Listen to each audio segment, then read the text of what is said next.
Great, well, we're live here from the Power and the Electricity World Africa 2018 trade floor. It's certainly gaining momentum so early in the morning, and we happen to bump in to this gentleman from Ethiopia. His name is Yitemgeta Fantu, and he's the principal in Hafazi Consult, a consultancy that operates within Ethiopia, but most importantly has a very specific purpose in the Ethiopian energy sector. So welcome, and please give us a bit of insight. I'm an energy engineer by profession. I've been working in the industry. For the past 8 years. Currently, I'm actually advising the Ethiopian Electric Power in terms of how to do better procurements. So Ethiopian Electric Power, to give you an insight, does all the generation and transmission projects within their country. I've been involved closely in that project, but I have an insight on the overall strategy of the country in terms of the energy sector in general. Yeah. So this is very important, and one of the words that you mentioned was procurement. And across the African energy sector, it's always a little bit of a dangerous term because you're never quite sure what that implies. So do you feel that the procurement in Ethiopia is on the basis of a sound energy model for the country and for the region in order to take your people forward, mitigate energy poverty as far as what you can? Is there any truth in that statement? Right now, I would say that things look promising. Things are changing very, very fast. Ethiopia is a country that has a lot of renewable energy resource in general. It has over, if we look at the hydro sector, 45 gigawatt worth of energy can be actually generated within the country. If I show you what is being generated so far, it's 3.8 gigawatt. Well, that's very similar to the South African capacity as it stands today. So it's by no means small. It's very big.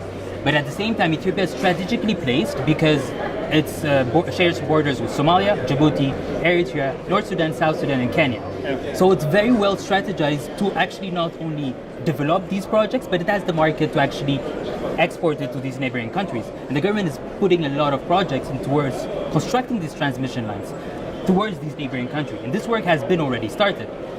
The government has done a lot of work in terms of studying all the sites that can be developed. And at the same time, when we talk about procurement, what is being new now to the country, and what I think it's a game changer, is that the government now knows that it cannot take loans and build these power plants and then expect to pay back. Yep. So they're now opening to the private sector in terms of all the utility scale projects are now being given to independent power producers, which means that private sector can now come in, develop plants, sell the electricity to the government, and then sustain the plant for the next 20 years or so. Look, to be completely straight, I think the statement very well positioned is probably an understatement if you consider your geographic positioning. You've got huge opportunity in terms of the evacuation of power. Yeah. But nonetheless, when you talk about the IPP space, the independent power producer space, how do you think that is going to be managed? Because sovereign guarantees are almost a thing of the past on the African continent. How do we kind of bridge the gap between the guarantees that we require on the one side and actually stimulating an IPP market that is true to itself and can remain sustainable once the plants have actually been commissioned? It's a very, very good question. And it's a question that I won't be able to answer straightforward because the experience is not there. The first open tender has actually happened this year only.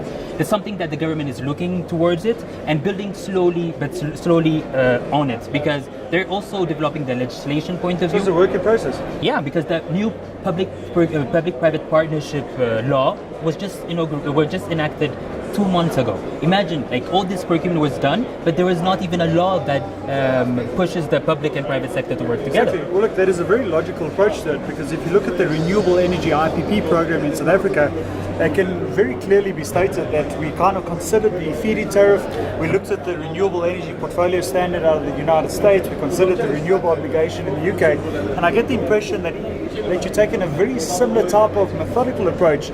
So not to get it wrong, it's kind of a working action plan and pilot all operating at the same time. Is that fair? That's fair, but another interesting aspect to see is that if you look at the price of electricity in the country, it's $3 cents per kilowatt hour. That's like one of the lowest rates in the whole world. Phenomenal. So you're going to tell me how independent power producers come in and develop a project, it's not going to be worthwhile for them because they cannot sell $3 cents per kilowatt and expect to make money, right? So the government is saying, hey, I can invite these IPPs, but I'm going to concentrate on these, especially these big projects. I'm going to concentrate on selling it to the neighboring countries because I can sell it for $12, $13 and buy it for 6, 7 so cents. revenue stream. It's already For the country. It's a revenue stream for the country, and then of course at the same time while you're preparing to transmit for the neighboring countries, you're actually also supplying for the market that is around the transmission line as well. So I just need to confirm. Sure. Just give me the figure again per kilowatt hour. $3 $3 per kilowatt So hour. in essence, from a South African point of view and the rand, we're looking possibly just over 30 cents. And even if you were to look at the New York Times in 1880, December of 1880, when they were considering the illumination of public areas with street lighting, they were looking at approximately 2.5 cents per square of illuminated area. So we're 100 odd years plus more on down the line. You're saying $3 cents. It's $3, but to just to give you an insight as well, if you look at the interested private sector that are interested in the IPP sector, I can tell you that there are people who are willing to sell for $6-7 per kilowatt hour in the market. So there is, if they are bidding with that kind of rates, I mean they will make money out of it at some point. Well, I'm kind of seeing a very interesting public-private type of partnership here, especially for the evacuation of power across your border to the neighboring countries, which could be a very profitable strategy. But nonetheless, that's all very well from a commercial standpoint. Getting to energy poverty, we've got 650 million people across the African continent that live in dire straits, right? They have no access to sufficient healthcare. Education is a direct result of having energy on site and accessible. How do you plan on dealing with that within your context and within your geography? Would this be part and parcel of the solution? Sure. So I'll tell you my point of view and also what is the national policy as well. So there's a lot of work. We've only talked about the on-grid sector, but all the sector where only 20% have Distributed, off-grid, decentralized. Decentralized, yeah. So less than 25% of households have access to electricity now. So you can imagine, 100 million people live in Ethiopia. So there is a lot of portion of the population that doesn't have access to electricity. So it's 75 million out of the 650 million people. Is that what you're saying to me?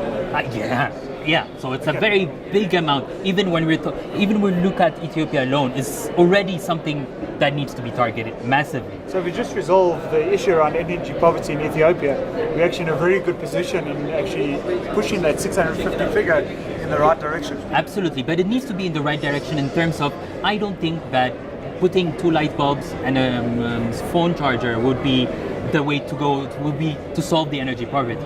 It's really, I mean, if you're going to a community that never had access to electricity and you're trying to tell them that this is worth it and you work on the financial models for that they can pay for the system, etc., sometimes they'll say, a light bulb is not something that can be eaten, I would say. Like it has to be renewable energy applied with potential, how can I say, economic usage. Is that using renewable energy for productive use? Yes, I'm with you. That's something that is very interesting to push for. So I guess a great analogy, you can give somebody a fish at 10 o'clock in the morning, or you can teach them to fish, and they'll be fed for the rest of their lives. And that's kind of the strategy that you're looking at taking, and you feel it's pushing in that direction. Absolutely. Well, look, this has certainly been very, very interesting, and we thank you for your time. But I'd like to ask you one final question. Sure. A message to the African continent. What should we be focused on in the next 10 years? 10 years? Well, I don't want to look very patriotic, but I would say, and I've just came from doing a presentation on the country's opportunity, and the last thing I said was, it's high time for the, not only for the African continent, but for the world, to open their ears and open their eyes towards Ethiopia, because it's definitely can be seen as a regional and continental power hub that can be exploited towards not only the need for the country, but also for the region. And it's something that we need to work on for the East African power pool, South African power pool, West African power pool. Is something that that everybody needs to take lesson from. And hopefully we can see good things happening with these strategies that are regional rather than focused on individual countries. Mr. Fantu, I say thank you very much. And from Power and Electricity World Africa 2018, that's a perspective on Ethiopia and what's to come. All the best. Thank you so much. Thank you so much for your time.